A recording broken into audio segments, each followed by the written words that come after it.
n'agyegirako. Lwaki yakoze bw'atyo? George wakoze mubi. Ate omundi ekyomundi tekikunyiiza nkutuuka ku leve eyo. First of all, Omondi comedian gw'oli muyimbi. Toddamu kukula ndozambi yanyiize. N'agamba owaayi mutujooga nnyo. Mutujooga nnyo naye kankukambalageko. Nyini nyumba javaayo ayombe. Aye nyini nyumba tajja kubeera wala nnyo. Prima yajja okujja tubuulira amazima. Asigale mu nsi yaalize. Mu nsi yaani? Yajja okugamba oyo temutawaana. Nze amazima ngamanyi. Mulimu abantu nga mwe tetukyanoonyereza lugambo lwammwe. Naye ku nsi kuno omukazi. Ngenda wa X. Omukazi omugagga nedda.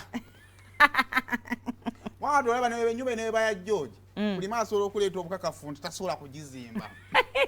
Takozesa lisiiti ze yeesasulira school fees. Mbabuulire ku nsi olina beera namuntu gw'osobola kufuga. Kubanga e Bolivia tebasobola kukkiriza ggwanga eri batuuze kubeera bagagga. Omugagga afugika. Naye waliwo omuntu gw'olabanga. Kale naye nga over weekend tulinayo Miss Tourism Finals. Yep. Miss across the 9 regions in Uganda, such was carried out kakati.